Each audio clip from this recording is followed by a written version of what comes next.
Welcome to the Draft Board Hockey Show, episode 14. I'm Mark and my boy Linc from New Wave Hockey. What's going on, buddy? Not much. It's been busy. We've been really busy. Honestly, I'm not going to lie to you. I'm currently working on a list for 2026, and I'm working on a top 96, like the first three rounds of the this year's draft. So we're getting very busy. We're churning out a lot of stuff. More time than I do. You got a lot more time on your hands than I do. Well, I've just been traveling too. I'm actually, if you want to play a fun game of where Linc is in the world right now, I'm in Edinburgh, Scotland. What? So it's really cool. So I'm having a good time here. Actually, after this podcast, after we stop recording, I'm going with my friends to pick up a kilt that we're renting, and then we're going to go around Edinburgh and go to various pubs in the kilts that we have rented. So it's going to be a fun night. I hope you don't get beat up for that kind of shenanigans. No. Apparently, it's what people do. It's like, okay. I don't know. I don't know what the rituals are in Edinburgh, but it's interesting. He told me this is the move. I was like, okay, we'll do it. And this is the move, and then they make fun of you. But okay, that's cool. That's what I'm prepared to happen. So we'll see. Listen, I want before we begin our episode today, I want to let everyone know that tomorrow we're doing a mock draft with 5 other YouTube / hockey pundits, and it is gonna be a blast. Top 32, huge. You don't want to miss tomorrow's episode. Sunday, we are releasing that. Also, I'm heading over to Montreal in a few days, and I want our followers or subscribers or whoever to let me know what's the best poutine place in Montreal, in and around Montreal. I am a poutine fanatic. You know what? And it's got to be, I'm a purist. It is, you go with the classic fries, gravy, cheese. That's it. Don't give me other stuff. I am a purist when it comes to poutine, and I'm excited about that. I'm going to hit 2 NHL games. Maybe we're going to head over to Blainville Boisbriand to see Justin Carbonneau, who we're talking about today. So exactly. I'm kind of excited. I'm like 3 games on the docket possibly this weekend. Linc, gotta love it. It's gonna be fun. It's gonna be real fun. Actually, you know who they're playing on Saturday, eh? The Habs? No, yeah, the Habs Flyers, baby. I know, Habs Flyers. Get into the game skate. I'm gonna get myself a Mishkov signature, possibly. Yeah, I'm excited. Oh, and the other news about the Flyers. Torts is gone. Au revoir, mon ami. I tweeted out the second I landed in here, and it actually happened while the day I landed in Edinburgh, and I was so happy. I tweeted out a picture of just my joy and jubilation. I will say just Torts. I think he's gonna get another job. I think he's gonna get hired again. I think a team like New York or Buffalo could really benefit from his kind of coaching style, where he just gets a lot from a little, and they don't have a lot of big stars, I guess. He wasn't going to work out with Michkov. It just it wasn't going to happen. And hey, one game with Brad Shaw, 3-point night for Michkov. Say what you will. I've been talking about Brad Shaw all year, and there could be a David Carl rumors. There could be anybody else, but I'm happy with Rick Tockett's on the top. I would rather I would either go Dave Carl, but I low key really like Brad Shaw, who is our interim right now. People again, I've heard from people for years that he is he was about to be hired away for other assistant or maybe even head coaching jobs somewhere else. He's a great coach from what I hear. So I'm glad that he gets his shot. And I think he's going to surprise a lot of people down the stretch. He might ruin the Flyers' chances at Michael Misa, but we'll see. We want to be in the top 5. Come on. You know what? Listen, don't start winning games this close to the end. Come on, Flyers. What are you doing to us here? The other big news. Okay, so we're talking about Justin Carbonneau today. However, another thing that dropped this week was Craig Button's list, and there are some interesting things going on here. So, the first thing that pops out to me, James Hagan's at 6. So that's got to be hurting your eyeballs. But boy. Cameron Schmidt. So let's talk about James Hagan's at 6 there. Linc, I know that hurts you, right? Well, yes. And I'll talk about it for a few reasons. Number one, I kind of don't understand. Well, I'll kind of just go through it because there's McQueen, there's Martone, and there's Frondell above him. And those are 3 players that I really kind of can't see being above Hagan's in terms of, I think Hagan's is the best shot at being a 1C out of those three. I feel like two of those guys are clear set at wingers, and then McQueen, I feel like could probably be not 1C, but a center as well. And I also think that there has been a massive amount of disrespect towards James Higgins this year and what he's accomplished. Again, he's been point per game in the NCAA. People can talk all they want about, he gets too fancy with the puck. He makes some mistakes. He's not what Celebrini was. But I feel like a lot of what people are going through with Higgins is a bit of hype fatigue. He's an insanely creative player. He's a really great playmaker. And I see a really smooth skater there. Not the most fast player in the draft, but he's very smooth. He can weave. He can have a lot of edge work. I've moved Higgins down to 3. I won't lie to you. It does hurt because I know that he's probably going to play another year of NCAA hockey, but I think moving him outside of the top 3 is a bit disingenuous. It kind of just rubs me the wrong way, and I really don't see a player outside of the top 3 that can push Higgins, Schaefer, or Misa out. I've been saying this since December. Like, that's kind of how it felt. He had himself a game yesterday. He really did. Oh, man. Like that game yesterday, that pass. Say what you will, but in a big game, he plays a different role. He plays a very gritty type of role. You saw this in the World Juniors against Canada, against Finland. He only got 1 goal throughout those 2 games, but he was a workhorse. I remember I watched. He was somebody that, again, he might be hard to push off the puck. He's a smaller guy, but he's a guy that will try, and he's a dude that really gives a lot of effort. I've been impressed with how he's had the season, and I think the game against Bentley, it was a screecher. It shouldn't have been that close, but hey, he stepped up when it matters, and I'm a big fan of him for it. Okay, so I can see your point there. Now 8, Cameron Schmidt. Whoa. Yeah, you know what? Listen, I don't know why he's so high on Cameron Schmidt. And listen, at the beginning of the season, Cameron Schmidt was on an absolute tear, and he was scoring goals like it was nothing. Kind of died down, like the attrition thing is a true thing, and you always have to look like how consistent are they throughout the season? Can they last the whole season? And he's kind of slowed down a little bit. The other thing is he's 5'8", and so yeah, you know what? That one was a head scratcher for me. Like, I mean, honestly, I see him more like later first, maybe even into the second round, depending on, if teams want bigger players, then he might drop, right? Think of Gavin Brimley, who was, in my opinion, a better player than Cameron Schmidt. And he dropped a second on a deeper draft, but nevertheless. Yeah. So yeah, that one was a kind of a head scratcher for me. It was a Cameron Schmidt at 8. I was like, whoa. Yeah. I think a lot of people have had Cameron Schmidt out of their first round, even, since like February. It's kind of a thing where we've realized Cameron Schmidt for who he is. Again, he's a really solid scorer. That part's not in question. Great skater, but the size does count when you move up to the big level, and he is benefiting from the WHL, which kind of caters towards his size. Well, another thing that I wanted to point out, he's really dropped off in production. He was on a tear at the beginning of the year. He really looked like he was going to be the best, I guess, goal scorer in the WHL, but he only has, he only has 40 goals. I guess that sounds really weird to say, but with the start that he had, finishing with only 78 points and 40 goals seems a little bit low to me. I don't know. That's kind of like, you know what? Like I said, I think I don't know why he's got him so high, but anyways, I mean, that's a personal opinion, but because he's only 2 behind James Higgins. Like, come on now. All right. So if we keep on going down, so we got, Cole Reshny at 11 is a little high. Let's keep going there. I do want to really point out Victor Eklund at 9. It does rub me the wrong way. I'm a big Eklund fan. That's all I'll say. Yeah. I'll also say Cameron Reed at 12 is a little high for a 5'11" defenseman. Yeah, he's got him ahead of Smith and Merca. That's kind of Keep going. So yeah, Bill's on it at 18. I'm sure you're happy about that. I love it.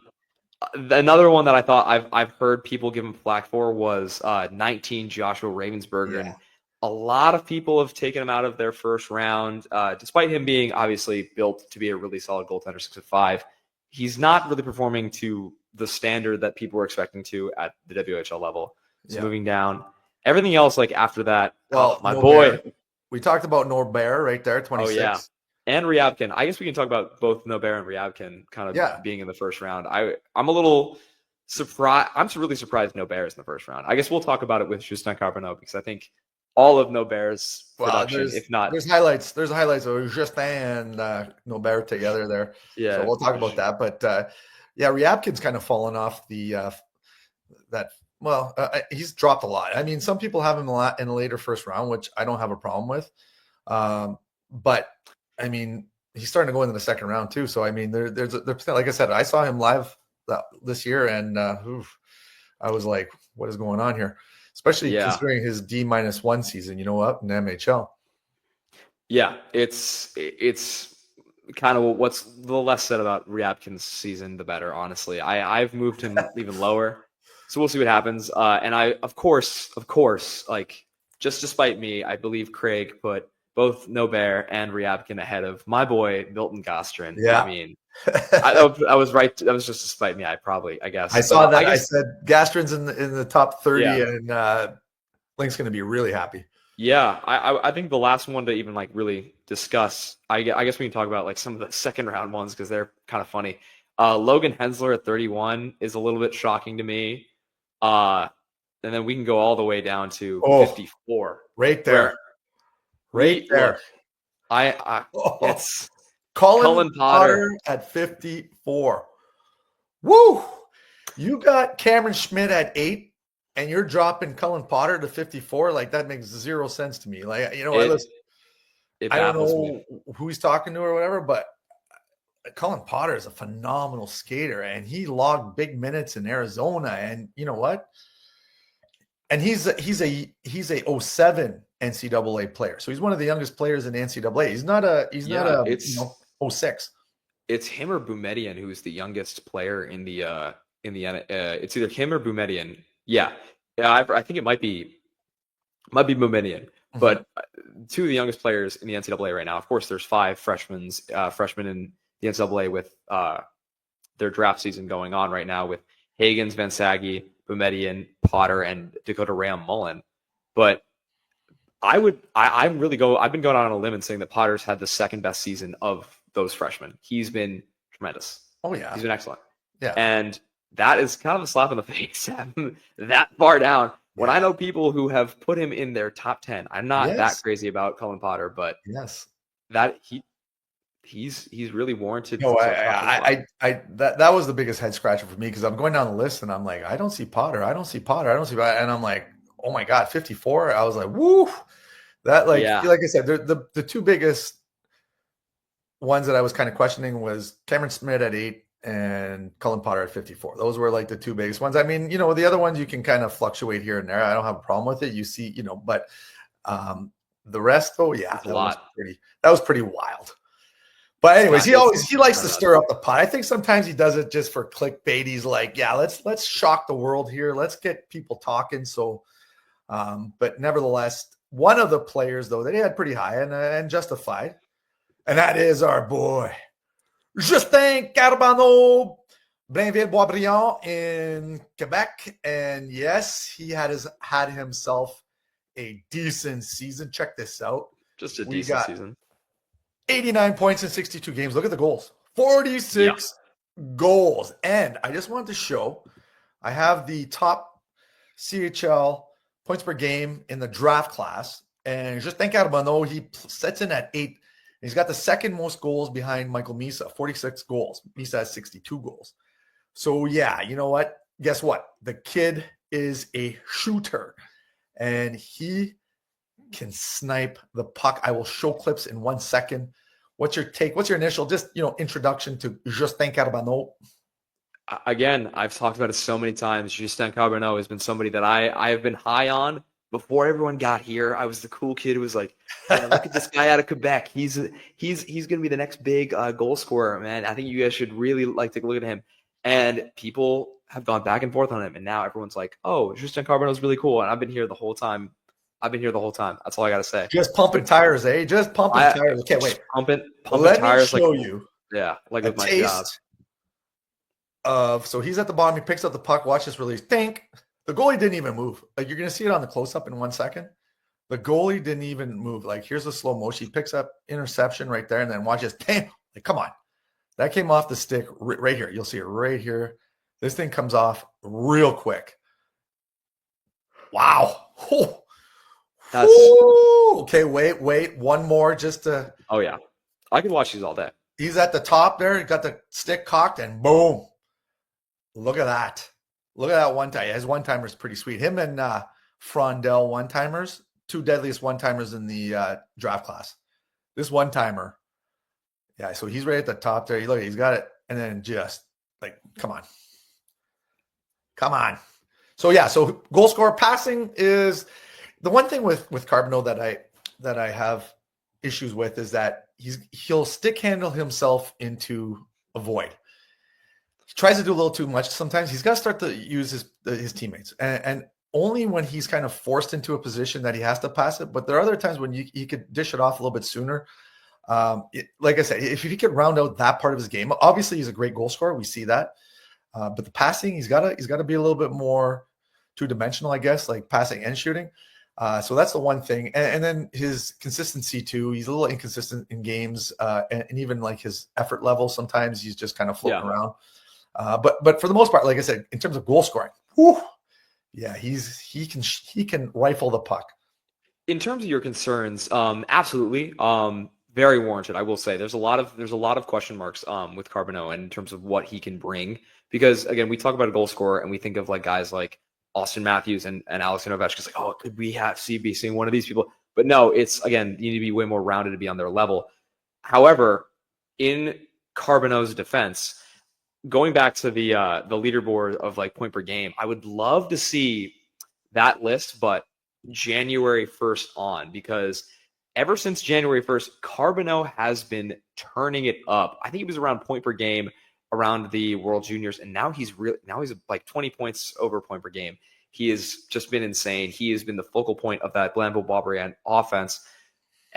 And again, from what I've found, because I actually did a prospect of the week about him, I did a really good report about him, and he, in my opinion, got progressively better over the year. He's been getting better at using his teammates. I'm not saying that he is a good distributor now. He needs to still work about that, and he still does stick handle himself to a corner. But one thing I will say, on the rush, this guy is deadly. He is getting way better at finding reads, at stick handling through guys. He gets his head, he gets his body through and involved in one of these fakes. It honestly looks like in basketball when you're like ball handling around a guy. It's crazy. He has been involved in a lot of crazy dekes recently, and I really, it's thrown me for a loop. His stick handling is really good. Like he's got really good stick handling. He knows more of he goes into a north-south kind of guy, but stick handling is really good. Let me show you one. We're going to show passing here. We're going to show that he does have the chops for it. So this is him, picks up the puck, and nice little dish there. I mean, you know what? And the funny thing is, if you look at the goalie committed because he thought, I'm coming up to Carbonneau. Carbonneau's going to shoot the puck, and then he just rifles it off. So that, nice little play right there. So, and that was No Bear, who we kind of mentioned in the top rankings there for Button. But yeah, so you know what? I think with a little bit more development and depending on where he goes, there's talk that he might go to the NCAA next year, which I think would be really good for his development. I think that would be a really good thing for him. Oh my gosh. Justin Carbonneau in Maine or like UMass. My good buddy that I grew up with and played hockey with is the assistant coach in Maine. Okay, so then you got to get your good buddy. Fortier, great guy. You got to get Fortier to dial up the phone and be like, "Bonjour, Monsieur Carbonneau, come play for the Black Bears in Maine. Hang up, get it going. They're going to win a chip next year. Not going to be a first-round exit like they were this year." I think Carbonneau, in terms of physical strength, has another level to reach as well. People will talk about this. This guy's a tank. He is a lot bigger than he plays, he's a lot bigger than he plays. A lot bigger than he is. Yeah. He's one of the guys that I like to describe as he plays about like an inch or two bigger than he actually is listed at. And there's a lot of benefits from that. He is just, I don't know. I love the way that he shifts his weight around the ice. He's been getting way better at board retrievals just because he's just starting to win board battles as he starts to know. I'm a big dude, and in Quebec, he's one of the monopoly. He has got a monopoly on physicality there. So, I mean, I feel like he's doing a good job there. He's rounding himself out a lot better than I thought he was going to. I really think that he's like in contention for a top 10 pick in this draft. Because I think, and I'll go out and say that I think he's rounded himself out to this point. I have exactly 10 guys ranked over him. He's my number 11 skater, but I could totally see somebody valuing his services over somebody else in my top 10. Yeah, I got him more in like the 15 to 20, 25 range. I think 15 to 20 is a fair for him. It's just, again, it's one of those things. This draft, it can go, in a lot of directions. And tomorrow we're going to see where it goes. I'm interested to see where some of our partners are going to, pick their players. I love that kind of stuff. I'm very interested. I'm not going to lie to you. Yeah. I'm actually taking notes about every single pick because I'm actually so excited. and it's going to be fun. It's going to be a lot of fun. So tomorrow's going to be a blast. Anything else you want to talk about, Monsieur Carbonneau? Like I said, hopefully I get to see him, and please tell me if there's any good poutine places in and around Montreal. Looking forward to it. Let him know. In terms of that, I think Carbonneau, I think he's somebody that is inherently strong as a leader as well. From a lot of things, from what I've seen on the ice, this guy leads by example. He's somebody like Caleb Denoyer, where I've taken notice of how his teammates react with him on the ice. Just the passion that he plays with. He gets everybody going after a goal. He is super animated. You saw that one goal there where he just jumped up he is. They both of them. Again, I watched a lot of interviews during the USA versus CHL showcase, which I was like, that was. I watched a lot of the behind the scenes and those two were just big. Again, they were Quebecois players, and again, the QMJHL hasn't really put out like a lot of big talents recently compared to the OHL and the WHL. Like they've had the first overall picks and stuff like that, but these two guys controlling the locker room. Everyone's saying these two guys are the funniest guys on the team. Oh, they were. These two guys are some of the best leaders in the team. So they like to have fun, but they lead by example, which I really have enjoyed. So I think that's something worth mentioning with Carbonneau. All right, so that's it for Monsieur Carbonneau, and you know what's next. Hey, yo, follower questions. Let's rock and roll. We got some good ones this week. Got some good ones. Actually, these were great. All right, so follower questions. Question number one, we got question for the next episode. What player rated top 20 or so on most boards do you think is most at risk of turning into a bust? I think we should both give ours because I have one that immediately came to mind when I saw this. Yeah. Again, you can talk about certain players and other players, but I feel like one player that I see in the top 20 a lot, who I'll be real with you, and I'll be fair, I have him inside of my own top 20. This is how so this is like authentic. I would say out of the top 20, the person I think has the highest chance of being a bust probably be Lyndon Lakovic, and I'll tell you why. The skating really isn't exactly where you would want it to be at this point. He's not putting out an offensive. He's not putting out the offensive production that you would want from a player who people talk about his like offensive caliber a lot, but it's not like elite, and the compete is not there most of the time. There are some times where he can turn it on. He can take over games. We've all seen it, but I feel like he's of the top 20, a very weak part of the top 20, and someone I feel could fall out of the top 20 and be considered kind of a bust if taken a little early. But if I had to pick somebody in the top 20. So yeah, you know what? That's an interesting one. Because he's pretty high in he might be like in some cases he's like 10, 11, 12 I've seen. Yeah. Okay, great discussions as always. The Blackwoods Hermit. Perhaps you could each pick a player you think has the potential to fall and one you think that can rise substantially from the consensus rankings on draft day. I have two different answers here for these ones. I think this is pretty. I'm gonna go with two defensemen because I could go like at the easiest like softball and say Milton Gostrin, and everyone will be like, oh, okay. No, you love your Milton Gostrin, eh? I'll give you two defensemen. One that I think could rise, one that I think could fall. A lot of people have Kayshawn Aitchison dancing in and around outside the top 20. Some people have him around top 10. I think around draft day, people should not be surprised if he's taken 10 or around 10. I think he's somebody who people were talking about last year, Stian Solberg, as potentially like somebody who could creep into the top 20. And I never agreed with that because I never thought his defensive awareness was there. But Kayshawn Agerson, in my opinion, has a lot of the things that people were drawn to with Stian Solberg, and they're now appealing to me. Very physical game, a great shot, an offensive mindset, and he's just generally pretty competent defensively. I think there's another level he can get in his defensive game. I think he's somebody that is going to be very appealing to a general manager around the top 10. He might be somebody that is selected pretty high. I think he's a riser on draft day. In terms of fallers, I'll give you a defenseman. I've seen more and more people put Cameron Reed really high up on their lists. I have Cameron Reed high up on my list. Craig Button had him at 12. I'm not that high on him.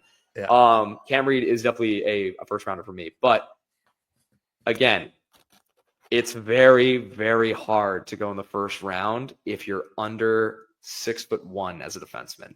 Very hard. Cameron Reed does have the offensive output, but I don't think he is somebody that is a lock to go on in day one. He could be a day two guy, and I feel like if anyone could fall, I think he's got a good chance to. So, well, you stole my thunder because Reed was the guy that I was going to talk about too. So we both agree on Reed as a potential faller. Like you said, when you're 5'11", you got to be pretty dynamic. Yeah. In order to be selected pretty high, especially on day one. So, he's putting up decent numbers, but not explosive numbers. Yeah. So that's one that I agree with you on that. In terms of risers, who could rise? Well, for a riser, I'll go with Jack Nesbitt from the Spits, which is in my backyard, so I get to see him a lot. This kid's, it's a big kid. He got a point per game. I think that he's still got room to develop. That's one of those things. Even though he's a big kid, he's still kind of like not fully matured, I guess you could say. So I think that he's potentially someone that could rise. Like I see him in, the back half of the first round. I could see him floating around the mid first if everything goes well, especially in the playoffs right now, right? Yeah. He's in the playoffs. This is where you see their compete and whether they can keep up with that next level pace. So I'm gonna go with him. I totally agree with you. I look at Jack Nesbitt, and the Charlie Coyle comparisons flash in my eyes very clearly. I would say again, he is another level to reach physically, but he's already physically imposing. This guy, again, he's on a line with Greentree and Belchitz, which is not fair to begin with, and he's the center. And being center, being that tall, being physically imposing, 65 points in the OHL, it just screams top 20. It could be a top 20, could be 25. Yeah, but like I said, it might not pan out though. It all depends, right? We'll see. All right. Yeah, I mean that's one of those things. All right, let's see. Now it's a whole bunch of Flyers questions. So boy, back to the Flyers. Yeah. Red River Wave, great show, fellas, for the Flyers. Who's the projected two-way center to be drafted? Higgins, or if he's gone by then, O'Brien, or just draft the best available player in the top 10. I know you got a little bit of flack for taking a smaller player in Eklund when we did our little mock last time. I think they should, if they're in the top 5, they got a choice of picking a pretty big centerman in someone like Frondel and Desnoyers, and you know what I mean? So I think that's who I would personally go with. Yeah. Obviously, end goal is Misa. I mean, come on. Obviously, come on. That's a top 2 pick right there. Higgins, I would not feel bad about if he is somebody who ends up dropping, and that was someone I would run down the street and just be jumping for joy if the Flyers got Higgins. Frondel would be great. I think he is one of the unique players I think would pair really well with Michael Misa. I don't think he would stick at center. I think he would be more of a wing, which would again necessitate another center for the Flyers for the future. But again, Frondel I think would be a great pick. I really do like Desnoyers though. It's been really growing on me. I think Desnoyers, he's 6'2". Again, we can talk. You say this about O'Brien too, but Desnoyers is 6'2". He can grow into. He's taller than Frondel. He can grow into a bigger frame than Frondel. He's been finishing his checks. I don't know. He kind of screams Philly to me. I like Desnoyers.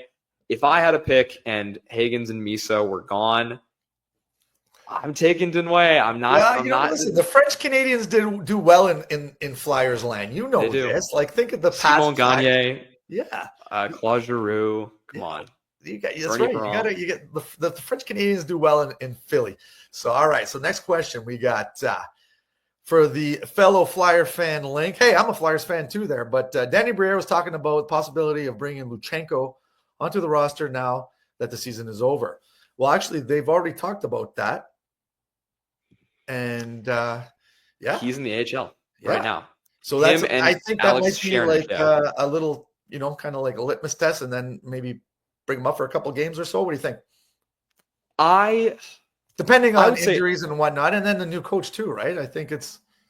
I would say no. I'll say this because I think he's somebody that I think you just gotta ease him in because he was in the NHL and he didn't score any points, and I don't think that wasn't a bad thing. Obviously, the fact that he was able to get any NHL experience in 13th pick, where I didn't think he was going to be the 13th pick at all.